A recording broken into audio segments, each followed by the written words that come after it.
Video भी काल्पनिक है। पिछले वाले की तरह यह भी इमेजिनेशन में देखिए। इसे कृपया करके दिल पे ना लीजिए, कहीं और लीजिए, और फिर भी ऑफेंड हो गए तो स्टार्ट से डिस्क्लेमर वापस देखिए। Thank you. एपिसोड 61 माँ की स्मृति और छाया राक्षसों का प्रथम हमला। Tapovan chronicles episode 61। मृत माँ की पीड़ा जीवित पुत्र की प्रतिज्ञा बन जाए तो छाया भी कांप उठती है। प्राचीन तपोवन ग्रंथ। मृत आत्मा की अंतिम स्मृति। राघव अभी भी अंधकार में गिर रहा था, न केवल समय में बल्कि अपने ही हृदय की गहराइयों में। जब आंखें खुलीं, वह एक मंदिर के भीतर था, छोटा टूटा हुआ, लेकिन दीवारों पर उकेरी गई थीं मां माधवी की आकृतियां। एक पुरानी आवाज गूंज रही थी, राघव, यदि तुम ये देख पा रहे हो तो मेरी आत्मा का आखिरी अंश अब तुम्हारे भीतर बस जाएगा। दीवार की पेंटिंग से रोशनी निकली और राघव ने देखा माधवी की अंतिम चेतना, पूरा रहस्य। वह दृश्य शुरू हुआ। माधवी अकर्द के सामने खड़ी थी। अकर्द, तुम्हारा बेटा हमारी योजनाओं के बीच आ रहा है, उसे सौंप दो। माधवी, मैं पुत्र को नहीं, तुम्हें छोड़ूंगी मृत्यु के हवाले। फिर छुरा चलाया गया, लेकिन एक रहस्य उजागर हुआ। माधवी ने अपने खून से एक छाया मंत्र बनाया था, जो राघव के लिए एक ढाल बन गया। राघव, मेरी मृत्यु तुम्हारी हार नहीं, तुम्हारा द्वार है। तपोवन पर छाया राक्षसों का हमला। जैसे ही राघव की चेतना लौटी, तपोवन की सीमाएं हिल गईं। 3 छाया राक्षस, लंबे धुंधले आकार, बिना चेहरों के, तपोवन की रक्षात्मक दीवारों पर टूट पड़े। खेत जलने लगे, आत्मिक वृक्ष काले पड़ने लगे, बच्चों के रोने और साधकों के मंत्र गूंज उठे। चेतावनी घंटियां बजीं। राघव का पहला असली युद्ध। राघव ने अपनी छाया में तलवार उठाई। मां की स्मृति उसके भीतर जल रही थी। पहला वार एक छाया राक्षस बीच से चीर गया, लेकिन जैसे ही वह टूटा, उसके अंश हवा में घुल गए और 2 नए राक्षस बने। राघव को समझ आ गया, इन्हें शक्ति से नहीं, सत्य से हराना होगा। उसने अपना पहला मंत्र बोला, मां की पीड़ा से पवित्र, पुत्र की अग्नि से शुद्ध। उसके चारों ओर तेज नीली आभा उभरी। छाया राक्षस पीछे हटे। तपोवन का रहस्य खुला। लड़ाई के बीच एक बूढ़ा साधक प्रकट हुआ। वह वर्षों से लापता था। उसने कहा, राघव, अब समय आ गया है। तुम्हें तपोवन की असली रक्षाचक्र प्रणाली को जागृत करना होगा। यह तुम्हारी मां की अंतिम योजना थी। एपिसोड अंत। अगला मोड़ निकट। राघव ने मां की स्मृति से शक्ति प्राप्त की। छाया राक्षसों का हमला अभी रुका नहीं। तपोवन का प्राचीन रहस्य जागने की कगार पर है। एपिसोड 62 में देखें, तपोवन की रक्षाचक्र प्रणाली क्या है। राघव को मां के बनाए गए पुराने छायाजाल को निष्क्रिय करना होगा और अकर्द एक ऐसे योद्धा को भेजेगा जो राघव के पूर्वजन्म से जुड़ा है। एपिसोड 62 पूर्वजन्म की स्मृति और रक्षाचक्र का उद्घाटन। Tapovan chronicles episode 62। जिसने जन्मों से रक्षक की प्रतिज्ञा ली हो, वह भुला सकता है जीवन, पर नहीं युद्ध। तपोवन के छाया संहिताओं से। तपोवन की स्थिति संकट में। छाया राक्षसों का हमला अभी थमा नहीं था। राघव निःश्वास और लहूलुहान, अब भी डटा हुआ था, अकेला नहीं बल्कि मां की स्मृति के साथ। शेष साधक घायल थे, भूमि थरथरा रही थी और रक्षात्मक आत्मिक वृक्ष धीरे धीरे नष्ट हो रहे थे। पूर्वजन्म की पहली झलक। राघव जैसे ही मंदिर की सीढ़ियां चढ़ा, मंदिर का द्वार अपने आप खुल गया। उसके सामने एक दर्पण उभरा। छायाओं से बना पर भीतर उजाला। जैसे ही उसने देखा, वह दृश्य सामने आया। राघव एक योद्धा था। नाम था आर्यकेतु। 1000 वर्ष पहले उसी भूमि पर तपोवन का पहला छाया संरक्षक। वह वही व्यक्ति था जिसने छायापुत्र मंत्र रचा था, और उसी की आत्मा अब फिर जन्मी थी राघव के रूप में। उसके हाथ स्वतः उठे और मंत्र बोल पड़े जो उसे ज्ञात ही न थे। तपोवांत्र रक्षाजालं उद्घाट्यामि, आत्मदीपेन संकल्पन जयत्व। रक्षाचक्र का उद्घाटन। जैसे ही ये शब्द बोले गए, तपोवन की भूमि हिलने लगी। चारों ओर की सीमाओं पर पुरातन स्तंभ जल उठे। उनके शीर्ष पर बंधे हुए छायारत्न सक्रिय हो गए। आकाश में एक नीला गुंबद बनने लगा। शक्तिचक्र जिसकी दीवारें मंत्रों और मां माधवी के आशीर्वाद से बनी थीं। छाया राक्षस उस गुंबद से टकराकर राख हो गए। राघव और उसका द्वैध अस्तित्व। पर तभी राघव के भीतर एक द्वंद्व शुरू हुआ। आर्यकेतु की चेतना और राघव की वर्तमान चेतना टकराने लगीं। एक कह रहा था युद्ध, तप, अनुशासन।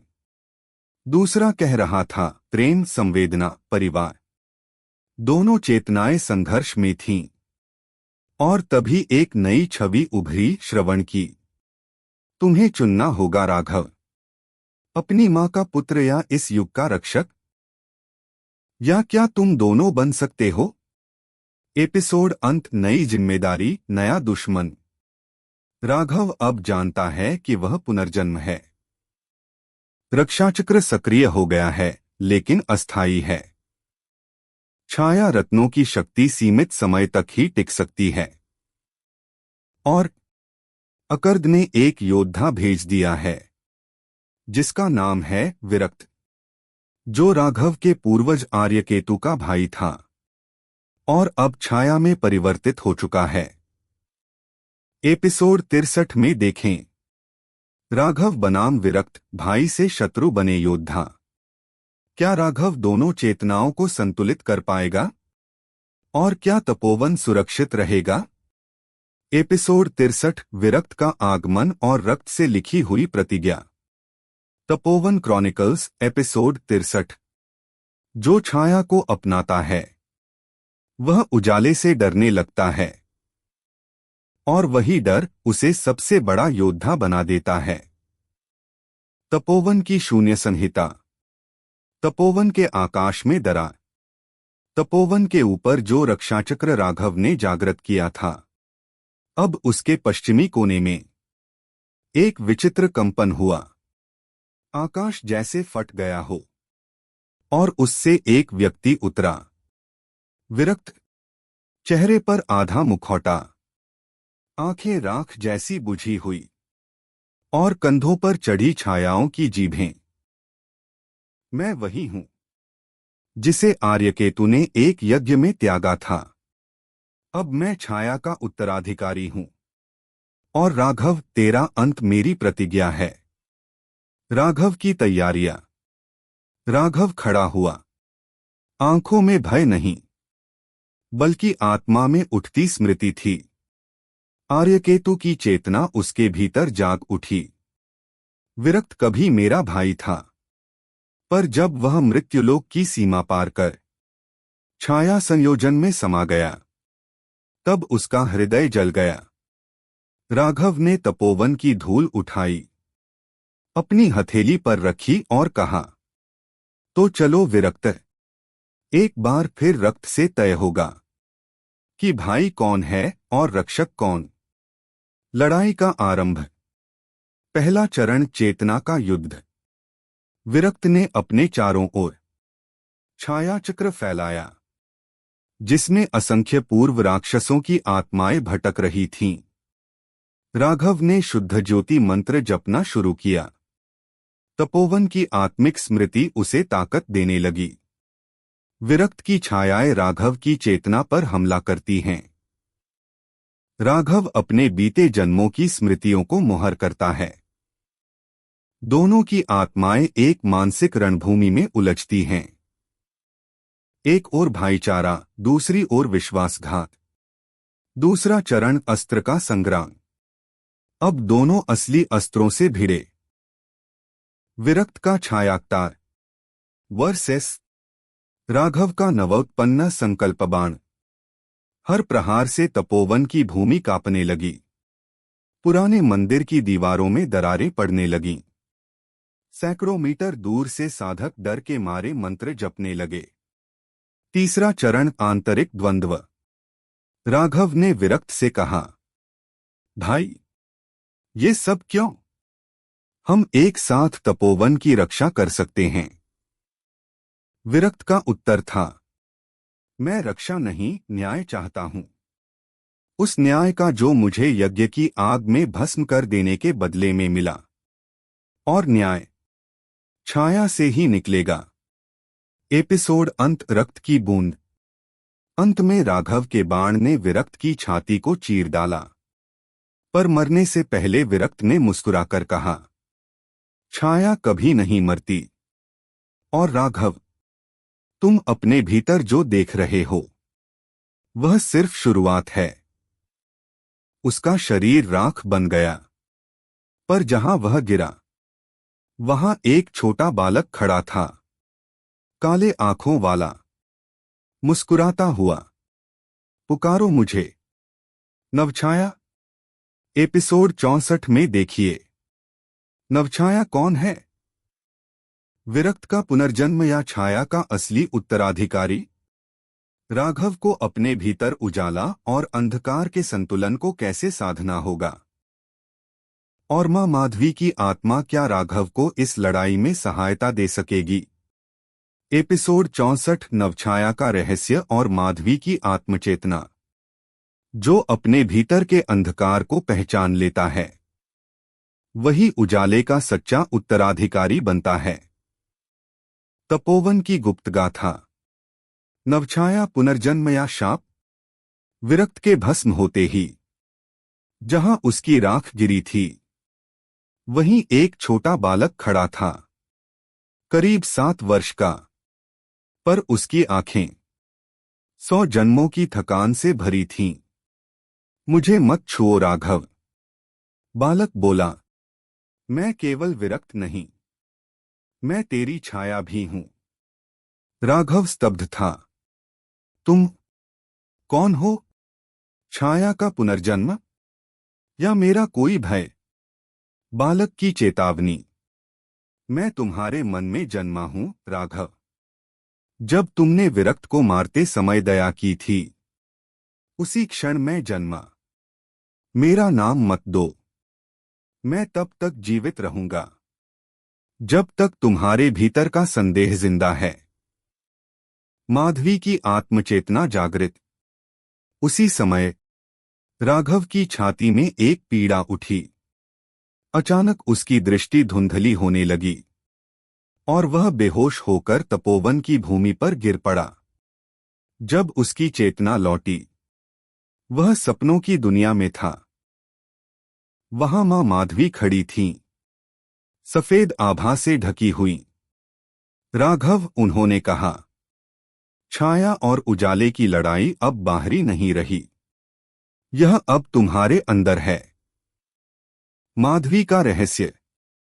मैं मरी नहीं हूं राघव, मेरी आत्मा तपोवन के मूल में बसी है और अब समय आ गया है कि मैं तुम्हारे भीतर से जागूं। राघव ने कांपती आवाज में पूछा, क्या आप मेरा मार्गदर्शन करेंगी मां? माधवी मुस्कुराकर बोली, मैं नहीं, तुम स्वयं बनोगे मार्ग, पर उसके लिए तुम्हें अगली छाया परीक्षा से गुजरना होगा। अहम परीक्षा। अहम परीक्षा की घोषणा। नवछाया की उपस्थिति और माधवी की चेतना की जागृति, इन दोनों के बीच फंसे राघव को अब अपने भीतर की सबसे बड़ी परीक्षा का सामना करना है। क्या वह अपने भीतर के मोह, पूर्वजन्मों के पाप और शक्ति के लालच को जीत सकेगा? अंतिम दृश्य। तपोवन में एक बार फिर अशांत हवाएं चलने लगीं। मंत्रों की ध्वनि गूंजने लगी और 3 संतों की आत्माएं तीर्थ गुफा से बाहर निकलीं। राघव को तैयार किया जाए। अहम परीक्षा अब टाली नहीं जा सकती। अगले एपिसोड में देखिए राघव की मानसिक यात्रा, उसके डर, अभिमान और प्रेम के 3 द्वार। नवछाया का प्रभाव उसके निर्णयों पर। माधवी की आत्मा की अंतिम चेतावनी। एपिसोड 65 मोहद्वार की परीक्षा और आत्मा की दरार। जो अपने मोह से नहीं जीत सका, वह अपने शत्रु से क्या जीतेगा। 3 संतों की तीसरी सीख। तपोवन की गुफा खुलती है। तीर्थ गुफा के द्वार पर राघव अकेला खड़ा था। वह जानता था कि यह गुफा अब कोई साधारण स्थान नहीं रही। यह अब एक मनहकाल गुहा बन चुकी थी, जहां प्रवेश करने वाला अपने भीतर की परछाइयों से जूझता है। तेरी पहली परीक्षा है मोह। तीनों संतों की आवाज गूंजती है, पर कोई शरीर नहीं दिखाई देता। माधवी का रूप मोह का जाल। जैसे ही राघव ने पहला कदम भीतर रखा, एक मृदुल सुगंध से उसका मस्तिष्क भर गया। आंखें खुली तो वह अपने पुराने घर में था। मां माधवी रसोई में थी। पिता सुरेंद्र सिंह बाहरी बैठक में उसे बुला रहे थे। राघव बेटा, देख तेरे लिए गन्ने का रस लाया हूं। पिता की आवाज वर्षों बाद। बेटा, गरम रोटियां बना रही हूं, जल्दी हाथ धो ले। मां की आवाज वैसी ही मीठी। राघव की आंखें भीग गईं। ये सपना है या मेरी आत्मा की लालसा? उसने खुद से पूछा। मोह की जंजीर। फिर वहां प्रकट हुआ बालक राघव। छोटा, मासूम, डरता हुआ। मैं यहीं रहना चाहता हूं, मां के पास। मैं क्यों लड़ रहा हूं छायाओं से? उसने कहा। उसकी आंखों में सच्चाई थी, पर कमजोरी भी। अगर तू इस मोह में अटक गया, संतों की आवाज फिर गूंजी, तो तेरी शक्ति, तेरा पुनर्जन्म सब व्यर्थ हो जाएगा। राघव की आत्मसंघर्ष। मां को देखकर उसका हृदय डगमगाया, पर उसे याद आया, मां मर चुकी है। पिता की आत्मा भी तपोवन की सीमा में जल चुकी थी। ये सब केवल मोह का प्रतिबिंब थे। मां, आप मेरी सबसे प्यारी स्मृति हो, पर मैं आपका मोह नहीं बन सकता। वह आगे बढ़ा, और जैसे ही उसने बालक राघव को गले लगाने से मना किया, पूरा दृश्य ध्वस्त हो गया। प्रथम द्वार पार। आंखें खुली। वह फिर गुफा में खड़ा था। 3 संतों की आत्माएं उसके चारों ओर प्रकट हुईं। तू मोह से मुक्त हुआ, परंतु उसका दर्द अभी भी तेरे भीतर है। अब अगला द्वार है अहंकार द्वार। पर्दे के पीछे नवछाया की हलचल। गुफा के बाहर वह बालक नवछाया अब धीरे धीरे बड़ा होने लगा था। उसकी आंखें अब गहरी हो चुकी थीं, और उसके माथे पर एक तीसरी आंख की आकृति बन रही थी। राघव की मोहमुक्ति मेरे पुनर्जन्म को तीव्र कर रही है। बालक बुदबुदाया। अगले एपिसोड में देखिए अहंकार द्वार की परीक्षा, जब राघव को अपना ही भविष्य का क्रूर रूप दिखेगा। संतों का भय। क्या राघव का उत्थान किसी नए विनाश का संकेत है? नवछाया का पहला संवाद। मैं तेरा प्रतिबिंब नहीं, तेरा उत्तराधिकारी हूं। एपिसोड 66 अहंकार द्वार की परीक्षा और राक्षस राघव। जो स्वयं को ईश्वर समझ बैठे, वो सबसे पहले स्वयं से हारते हैं। 3 संतों की चौथी सीख। तपोवन की दूसरी परछाई। गुफा की अगली परत में प्रवेश करते ही राघव को एक भारी रक्तिम ध्वनि सुनाई दी, मानो कोई देवता युद्ध घोष कर रहा हो।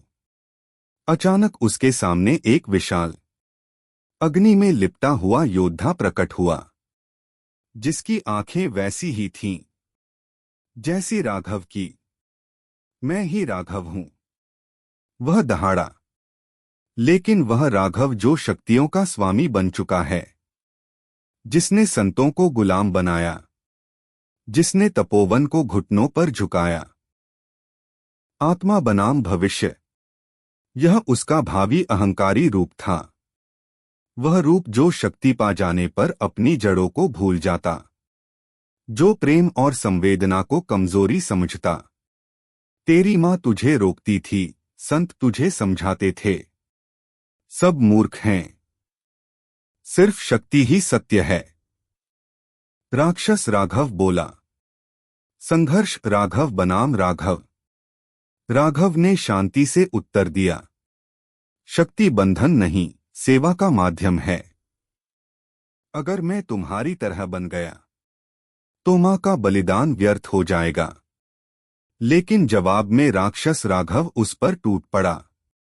उसकी हर चाल, हर वार राघव की कमजोरियों को निशाना बना रहा था। तू सच्चा नहीं बन सकता जब तक मुझे स्वीकार नहीं करता। तपोवन की शक्ति जागती है। संघर्ष के बीच राघव के मन में 3 छवियां उभरी। मां माधवी, गुरु वेदराज और बालक नवछाया। तीनों उसकी आत्मा के मूल थे। तभी राघव की हथेलियों से काले नीले मंत्रबिंदु निकलने लगे। पुरानी छायाकला, जिसमें अब प्रेम और बलिदान की शक्ति भी जुड़ गई थी। मैं तुझसे नहीं लड़ूंगा, मैं तुझे स्वीकार करूंगा। और उसने उस राक्षसी रूप को गले लगा लिया। आग बुझ गई। राक्षस गायब हो गया। दूसरा द्वार भी पार। 3 संत अब सामने खड़े थे। अब उनके चेहरों पर मौन था। तू अहंकार से नहीं लड़ा, तूने उसे अपनाया। यह उच्चतम मार्ग है। वे बोले। गुफा के बाहर नवछाया की आंख खुलती है। बाहर बालक नवछाया अब किशोर बन चुका था। उसके माथे की तीसरी आंख अब हल्के नीले रंग में चमक रही थी। अब समय है। उस राक्षस रूप को मैं संभालूंगा, क्योंकि राघव ने उसे त्यागा नहीं, समाहित किया है। अगले एपिसोड में देखिए तीसरी और अंतिम परीक्षा, त्यागद्वार, जहां राघव को खुद को छोड़ना होगा। नवछाया का पहला आक्रमण गुरु वेदराज पर। संतों की चिंता, क्या राघव छाया पुत्र को पूर्ण रूप से जगा रहा है। एपिसोड 67, अंतिम परीक्षा, त्यागद्वार और राघव का आत्मविलयन। जो स्वयं को त्याग देता है वही संपूर्ण बनता है। 3 संतों की अंतिम शिक्षा। अंतिम द्वार, त्याग का पथ। तीसरा और अंतिम द्वार बाकी दोनों से पूर्णतः भिन्न था। यहां कोई राक्षस नहीं था, ना कोई युद्ध, ना कोई छलावा। सिर्फ एक निर्जन मैदान था। बीच में एक पत्थर की वेदी और उस पर राघव का मृत शरीर। परीक्षण का स्वरूप। 3 संतों ने कहा, राघव, अंतिम परीक्षा शक्ति या संघर्ष की नहीं, आत्मा के पूर्ण त्याग की है। अगर तू सच में छायापुत्र बनना चाहता है तो तुझे अपने अस्तित्व का एक टुकड़ा इस मृत देह में विलीन करना होगा। राघव चौंका। क्या मैं मर जाऊंगा? नहीं, संत बोले। लेकिन जो तू अभी है वह कभी फिर से नहीं रहेगा। आत्मिक दुविधा। राघव ने वेदी की ओर देखा। वो देह वही थी जो पहली बार जब वह इस संसार में आया था। उसे मां की गोद याद आई, वेदराज की डांट, श्रवण की ईर्ष्या भरी आंखें और स्वयं का डर। क्या ये सब छोड़ना होगा? हां, एक संत ने कहा, क्योंकि छाया केवल शून्य में जागती है। जब तेरा मैंवृत्त मिटेगा तभी तू सृष्टि के छोर को छू सकेगा। आत्मविलयन। राघव आगे बढ़ा। उसने अपनी हथेली उस मृत देह की छाती पर रखी। एक गहरी छाया उसकी आत्मा से निकलकर धीरे धीरे उस देह में समा गई। सांस रुक गई, दुनिया की आवाजें बंद हो गईं, और अचानक एक विस्फोट हुआ अंदर ही अंदर। नवराघव का पुनर्जन्म। अब जो खड़ा था वह राघव था, पर उसके चेहरे पर बालक जैसी कोमलता और ऋषि जैसी गंभीरता एक साथ थी। उसके शरीर से छाया नहीं, प्रकाश की परछाइयां निकल रही थीं। संतों ने आंखें बंद कर लीं। अब तू वो नहीं रहा जो आया था, अब तू स्वयं तपोवन है। दूसरी ओर छाया का पहला हमला। गुफा के बाहर नवछाया अब पूर्ण जागृत हो चुका था। उसकी आंखों में कोई भाव नहीं था, बस एक लक्ष्य, गुरु वेदराज का अंत। वह फुर्ती से हवा में लहराया और एक काली लहर छोड़ दी, जो सीधी गुरु के कक्ष की ओर बढ़ी। गुरु की दृष्टि। गुरु वेदराज ने तुरंत आंखें खोलीं। उन्होंने आकाश की ओर देखा तो समय आ गया है। उन्होंने हाथ फैलाया और एक प्राचीन वेदी जाग उठी, जिसे उन्होंने राघव के लिए वर्षों पहले तैयार किया था। अगले एपिसोड में देखिए एपिसोड 68 नवछाया बनाम गुरु वेदराज। छाया पुत्र की पहली घातक चिंगारी। तपोवन का कंपन। जब छाया और प्रकाश एक ही भूमि पर चलें, तो कौन सी दिशा टिकेगी? एपिसोड 68 नवछाया बनाम गुरु वेदराज। ब्रह्मास्त्रों की मूक टक्कर। जब शिष्य की छाया गुरु को चुनौती दे, तब गुरु को स्वयं को भी मिटाना होता है। वेदराज के मन की अंतिम पंक्ति। आक्रमण की शुरुआत। गुरु वेदराज जैसे ही समाधि से उठे, पूरे तपोवन एस्टेट में एक असहनीय कंपन फैल गया। काले बादल सूर्य को निगलने लगे और छाया में से निकली एक आकृति धीरे धीरे उनके कक्ष की ओर बढ़ रही थी। तुम जानते थे मैं आऊंगा, नवछाया बोला। मैं जानता था कि तुम मुझे बनाओगे, गुरु ने शांत स्वर में उत्तर दिया। टकराव की पहली लहर। बिना किसी संकेत के नवछाया ने अपने दोनों हाथ उठाए। उसके पंजों से तीव्र छायाबाण निकले। गुरु ने बस आंखें बंद कीं और एक हाथ घुमा दिया। एक प्राचीन ऊर्जाप्रत उभरी, जो छायाबाणों को अपने भीतर समाहित कर गई। छाया का अस्त्र प्रकाश से नहीं, आत्मज्ञान से रोका जाता है। गुरु बुदबुदाए। मनोवैज्ञानिक युद्ध। नवछाया ने उत्तर दिया, तुमने मुझे बनाया ताकि मैं तुम्हें मिटा सकूं। अब वही होने दो। गुरु मुस्कराए। क्या कोई अपने ही बनाए प्रतिबिंब से हार मान ले, अगर वो प्रतिबिंब अब दर्पण को ही निगल जाए? नवछाया की आंखें गहरी हो गईं। गुरु ने पहली बार अपने हाथ से ब्रह्मअग्नि बाण निकाला, जो वर्षों से उन्होंने किसी पर नहीं चलाया था। ब्रह्मास्त्रों की मूक टक्कर। दोनों ने एक साथ अपने अस्त्र छोड़े। छाया और अग्नि आपस में भिड़ी, मगर कोई विस्फोट नहीं हुआ, बल्कि पूरा वातावरण जम गया। समय धीमा पड़ गया। तपोवन के वृक्ष ठहर गए। हवा की गति शून्य हो गई। सिर्फ दो चेतनाएं गतिशील थीं, गुरु वेदराज और नवछाया। गुरु का त्याग। गुरु ने चुपचाप आंखें बंद कीं और अपने दोनों हाथ सामने जोड़ दिए। अब तू संपूर्ण है। अब तुझे गुरु की आवश्यकता नहीं, मैं स्वयं को समर्पित करता हूं, ताकि तू अपने अगले चरण तक पहुंच सके। अचानक गुरु का शरीर एक सुनहरी रोशनी में परिवर्तित हुआ और वो प्रकाश नवछाया में विलीन हो गया। छाया का परिवर्तन। विलीन होते ही नवछाया लड़खड़ा गया। उसकी आंखों में पहली बार एक भाव उभरा, दर्द। यह कैसा है गुरु? यह क्यों किया?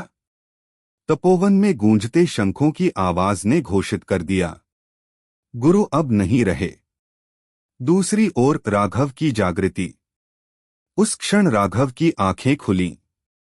उसने हाथ फैलाया और उसके मस्तक पर 3 नई रेखाएं उभरीं। गुरु का आशीर्वाद, छाया की आत्मा और युद्ध का प्रारंभ। मैं आ रहा हूं। गुरु का उत्तर लेकर अगले एपिसोड में देखिए। एपिसोड 69, राघव बनाम नवछाया। 2 शक्तियां, एक गुरु एक उत्तर। तपोवन का विद्रोह। जब पुरानी पीढ़ी मिटे और नई पीढ़ी जन्म ले, उस संक्रमण की पीड़ा कैसी होती है। एपिसोड 69, राघव बनाम नवछाया। गुरु की विरासत की अग्निपरीक्षा। जो छाया को गले लगाता है वो प्रकाश से नहीं डरता, पर जो उसे समझे बिना आगे बढ़े वो स्वयं को ही निगल जाता है। राघव गुरु वेदराज की समाधि पर। गुरु के अंत के बाद, गुरु वेदराज की विलीनता के बाद, तपोवन एक मौन शोक में डूब गया। वृक्षों की पत्तियां तक स्थिर थीं, मानो किसी ब्रह्म पुरुष के जाने से जीवन ठहर गया हो। राघव अब उनके उत्तराधिकारी गहन ध्यान में बैठा था। गुरु का प्रकाश, छाया और शक्ति तीनों उसकी आत्मा में प्रविष्ट हो चुके थे, पर उसके हृदय में प्रश्न था। क्या वो अब भी वही राघव है या कुछ और बन चुका है? नवछाया का आगमन। तपोवन की सभा में एक छाया उतरी। वह अब पहले जैसी नहीं थी। उसके रूप में अब गुरु वेदराज की छाया भी समाहित थी। नवछाया के स्वर में एक शांत आक्रोश था। मैं राघव से नहीं लड़ना चाहता, लेकिन गुरु की मृत्यु अधूरी है जब तक उत्तराधिकारी अपनी छाया को स्वीकार नहीं करता। स्वीकार करना और समर्पण करना 2 अलग बातें हैं। राघव ने उठते हुए कहा। उसके चरणों के नीचे जमीन खुद जलने लगी। युद्ध की घोषणा। सभा के बीचों बीच एक वृत्त बना। गुरुविरास्त युद्ध मंडल। इसमें केवल 2 योद्धा प्रवेश कर सकते थे और जब तक निर्णय न हो बाहर नहीं आ सकते। राघव ने अपनी कमर से वह त्रिवेणी भस्म त्रिशूल निकाला, जो केवल उत्तराधिकारी को ही प्राप्त होता था। नवछाया ने अपने हाथ खोले और 3 दिशाओं से 3 पुराने अस्त्र, गुरुआकर्ष, छायाबाण और मंदर्पण, उसके पास आ गए। युद्ध की शुरुआत। पहला वार नवछाया ने किया। उसने मंदर्पण को चलाया, जिससे राघव अपने अतीत को सामने देखता है।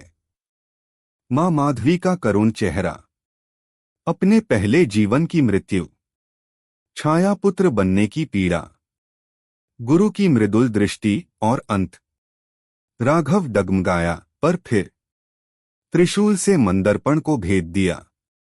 मुझे मेरे अतीत से डर नहीं, मैं उसे लेकर जी रहा हूं, उसने उत्तर दिया।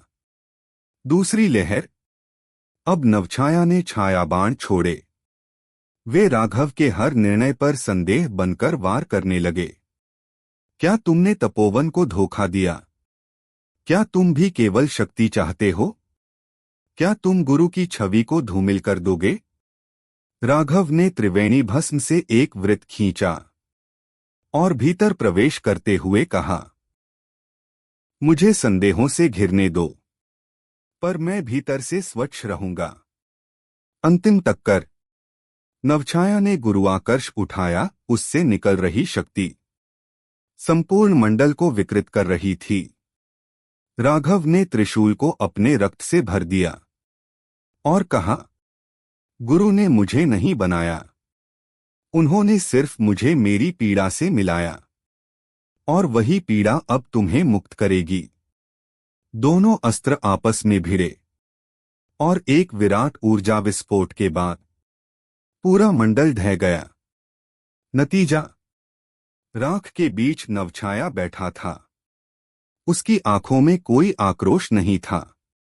उसने राघव की ओर देखा और कहा, तुमने छाया को नहीं हराया, तुमने उसे स्वीकार किया। राघव आगे बढ़ा और उसे गले से लगा लिया। छाया और उत्तराधिकारी अब एक हो गए थे। अंत नहीं, अगली शुरुआत। सभा में अब राघव अकेला नहीं था। उसके पीछे नवछाया खड़ा था, अब उसके सलाहकार के रूप में। तपोवन के आकाश में गुरु वेदराज की छवि क्षण भर के लिए प्रकट हुई, मुस्कुराते हुए। अगले एपिसोड में देखिए एपिसोड 70, ब्रह्मलोक से आया संदेश। गुरु की मृत्यु ने ब्रह्मलोक की निगाहें भी तपोवन की ओर खींच ली हैं। राघव को अब एक दिव्य आमंत्रण मिलेगा, जिसे स्वीकार करना उसकी नीति बदल देगा। एपिसोड 70, ब्रह्मलोक का बुलावा और देवदूत का रहस्य। जब छाया जागती है तो आकाश भी उसकी पुकार सुनता है। नवछाया। तपोवन में दिव्य कंपन। गुरुविरासत युद्ध के एक दिन बाद तपोवन की हवाओं में अजीब सी गंध भर गई। सूरज की किरणें नीली हो गईं और वृक्षों की छाया उल्टी चलने लगी। राघव उस समय ध्यान में था, पर उसकी आत्मा एक और आयाम में प्रवेश कर रही थी। अचानक आकाश से एक तेज रश्मि गिरी। उसके बीच एक दिव्य आकृति प्रकट हुई। देवदूत, ब्रह्मलोक का संदेशवाहक। ब्रह्मलोक का निमंत्रण। देवदूत ने कहा, राघव, तुम्हारी परीक्षा अब ब्रह्ममंडल में होनी है। तुम्हारा कर्म केवल पृथ्वी तक सीमित नहीं। तुम्हारी आत्मा छाया और प्रकाश दोनों को जानती है, और यही संतुलन ब्रह्मलोक चाहता है। राघव स्तब्ध था। तपोवन अभी अभी उसकी जिम्मेदारी बना था। वह कैसे सब कुछ छोड़कर ब्रह्मलोक जा सकता है? तपोवन को मैं अकेला नहीं छोड़ सकता, राघव ने कहा। देवदूत मुस्कराया और उत्तर दिया, तुम्हारे उत्तराधिकारी की खोज शुरू हो चुकी है। समय आ गया है कि तुम अपना पूर्ण रूप देखो। नवछाया का रहस्य। रात्रि में राघव ने नवछाया से बात की और नवछाया ने पहली बार अपनी असली पहचान बताई। मैं गुरु वेदराज की वह आकांक्षा हूं जो उन्होंने कभी पूरी नहीं की। तुम्हारा ब्रह्मलोक जाना मुझे मेरी मुक्ति देगा। राघव चुप हो गया। उसने आकाश की ओर देखा, जहां 3 नक्षत्र एक सीध में चमक रहे थे।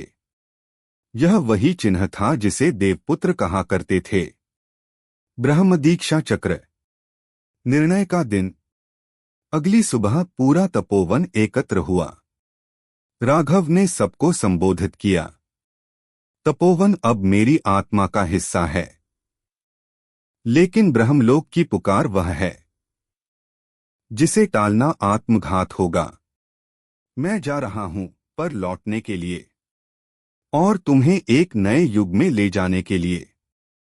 सभा में मौन छा गया। फिर एक एक कर सबने सिर झुका दिए। नवछाया ने आगे बढ़कर तपोवन की छाया मुद्रा संभाल ली। ब्रह्मलोक यात्रा की शुरुआत। देवदूत ने आकाश में एक त्रिवेणी द्वार खोला। 3 धाराएं, प्रकाश, छाया और जीवन, एक साथ उस द्वार में समाहित थीं। राघव ने अपने त्रिशूल को भूमि में गाड़ा। मैं लौटूंगा, इतना कहकर वह ब्रह्मलोक में प्रवेश कर गया। आगे क्या? एपिसोड 71, ब्रह्मलोक की पहली परीक्षा। वहां राघव का स्वागत कोई देवता नहीं, बल्कि एक रहस्यमयी स्त्री करती है, जिसने राघव को पहले भी देखा है, पर इस जन्म में नहीं। क्या वो राघव का कोई पूर्वजन्म का संबंध है, या फिर कोई आत्मिक जाल जो ब्रह्मलोक में उसे रोकने आया है?